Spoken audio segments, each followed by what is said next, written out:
안녕하세요. 부동산 강사 현입니다. 혹시 서울 거주 전체 연령대 대비 40대 이하, 정확히는 39세 이하 세대의 주택 소유 비율이 얼마인지 아실까요? 이 비율 때문에 연일 대통령이 SNS에 올리고 있는 부동산에 대한 언급으로 인해 5억 이상 급등할 단지들이 있습니다. 이 대통령은 대통령으로서 국민들이 걱정이 돼서 요즘 자주 SNS에 부동산에 대한 언급을 하고 있지만 정작 부동산 시장에서는 대통령의 의도와는 정반대로 이들의 금융 부담만 늘어나고 있는데요. 상황이 이렇다면 부동산에 있어서만큼은 정부의 의도와 다르게 흘러가니 각자 도생이라는 마음으로 2026년 2월 또는 3월 이 시점에 매수를 해도 5억 원 이상 오를 수 있는 단지들이 있는데 영상 시작해보죠. 요즘 참으로 여러 생각이 드는데요. 세상을 위해서 내려다보면 많은 걱정도 되고 아래서는 보이지 않는 것들이 보이는가 보다 라는 생각을 하게 되는데 무슨 말인고 하니 얼마 전 SK 하이닉스 최태원 회장께서 모 유튜브 방송에서 하는 1시간 정도의 대담을 보았습니다. 내용은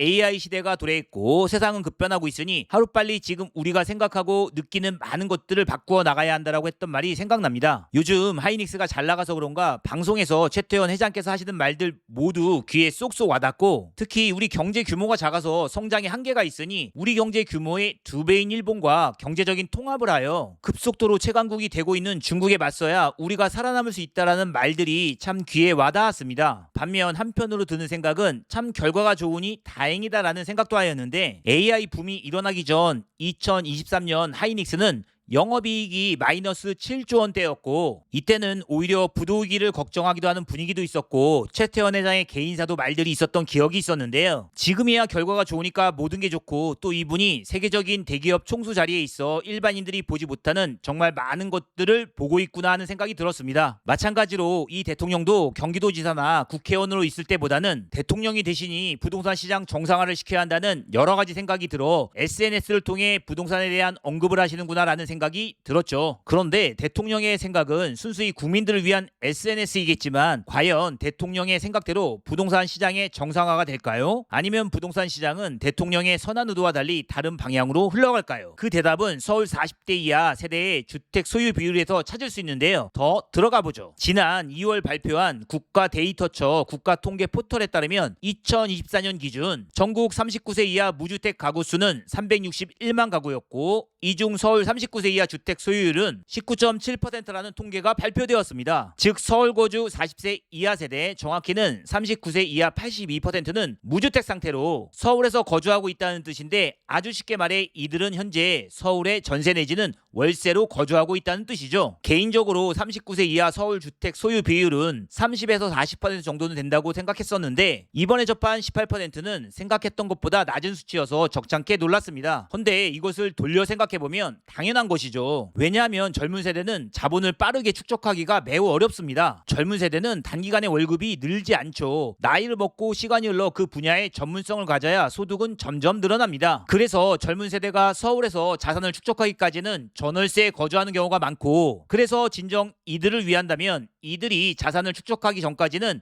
저렴한 전세나 월세를 시장에서 제공해 주는 것이 매우 중요한 것인데 이를 지금까지는 정부가 아닌 민간에서 공급을 하였습니다. 예를 들어 지금 자산을 가진 사람들은 과거 젊어서 열심히 일했으니 노후에는 모은 자산으로 월세 등을 받아 살아가고자 부동산을 한두 개 보유하는 경우가 많았고 이 물량 상당수가 서울 지역에서 저렴한 전월세 공급을 하는 기능을 하였고 이때 전월세의 가격은 상식선 또는 시장의 관례대로 움직여 주었습니다. 헌데 여기서 정부가 강력한 규제를 하게 되면 정부의 선한 의도와 달리 전월세 시장에 문제가 생기게 되는데요. 예를 들어 토지거래 허가제를 하면 실거주를 해야 해서 전세나 월세가 사라지게 되고 다주택자를 규제하면 다주택자 매물이 시장에 잠시 나오는 효과는 있지만 일정 기간이 끝나고 나면 역설적으로 전월세 비용을 올리는 결과를 초래하게 됩니다. 예를 하나 들어 쉽게 설명해보면 목동 지역은 서울 서쪽 지역에서 자녀 교육을 시키기에는 최적의 장소인데요. 강남이야 대치동 아니어도 학군이 좋은 곳들이 많지만 만일 주거지가 일산, 김포, 부천, 인천 또는 서울 은평구 강서구 등이라면 이들 지역에서는 대치동을 가기가 너무 멀죠. 그 대안으로 목동 지역이 이들 서부권 주민들에게는 최적의 장소이죠. 반면 목동도 원칙적으로는 서울을 기준으로 서쪽에 치우쳐 있으니 자녀 교육을 끝낸 후에는 이 지역에서 머무르기보단 타 지역으로 옮기고 싶어 합니다. 이때 타 지역에 매매나 전세로 가서 거주한다면 목동의 기존 주거 지역은 상대적으로 저렴하게 전세나 월세를 줄 수 있고 그 전세에서 다시 자녀를 키우고 싶은 젊은 세대가 거주해서 이렇게 주거 시장이 순환하면서 어느 정도 균형을 맞춰 왔는데 이제 다주택자를 규제하게 되면 목동을 팔 생각이 없다면 실거주를 계속해야 하는 방향으로 주거 선택을 하게 됩니다. 그렇다면 여기 들어오고 싶은 젊은 세대들은 전세 매물이 귀하니 높은 전세 비용을 치러야 하고 전세가 없으면 높은 월세 등으로 진입해야 해서 경제적 부담이 높아지는 사례인 것이죠. 이것은 작은 사례이고 이러한 상황이 서울 전체로 확대된다면 그 비용 상승을 떠안는 주된 계층이 대한민국을 이끌어가야 할 2030 젊은 세대라는 것이죠. 이렇게 젊은 층의 무주택 비율이 높은 상태에서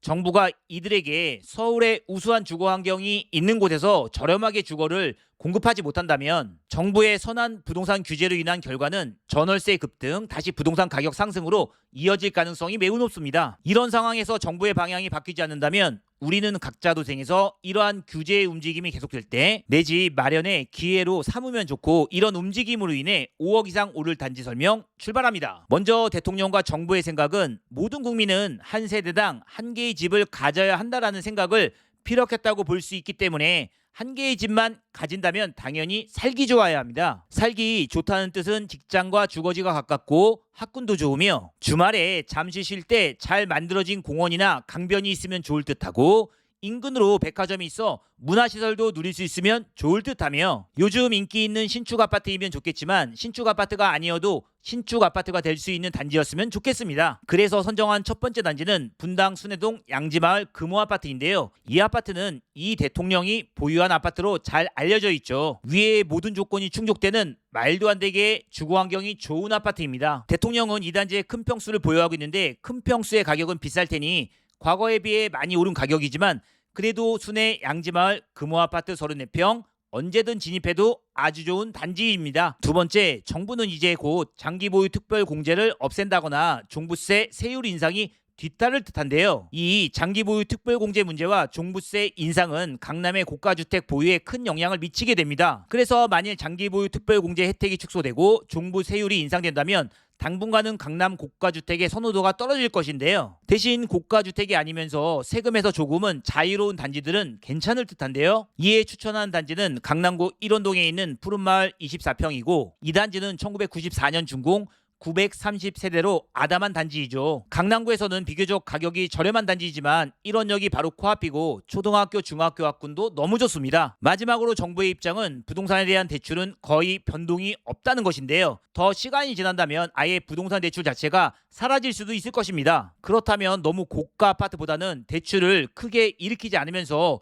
추가적인 비용이 들어가지 않는 신축급 아파트가 좋은데 추천 세 번째 단지는 상왕십리역에 접하고 있는 왕십리 텐즈힐과 센트라스 단지입니다. 이들 단지는 나누어져 있지만 거의 한 단지라 봐도 무방하며 순차적으로 2015년에서 2016년에 준공을 하였죠. 광화문 업무지구에서 대장주 아파트 단지는 경희궁 자이 아파트이지만 가격이 만만치 않죠. 반면에 가격면에서 텐즈힐과 센트라스가 상대적으로 경희궁 자이보다 괜찮습니다. 특히 광화문 업무지구에는 좋은 직장들이 꽤 많이 있고 이들의 연봉도 높아 이들 직장인들의 수요가 좋은 곳이 왕십리 텐즈힐과 센트라스이고 향후 가격 상승도 더 기대가 되죠. 오랜 부동산 시장에 있어 보니 부동산은 어쩔 수 없이 일정 수익을 인정해주고 세금 등을 낮추어 주요 지역의 부동산 물건들이 기능적으로 순환이 되면 부동산 시장에서 자연스레 수요 공급을 맞출 수 있다라고 지금도 생각하고 있는데 어떨지는 모르겠습니다. 오늘 영상은 여기까지고 구독, 좋아요 꾹 눌러주세요. 감사합니다.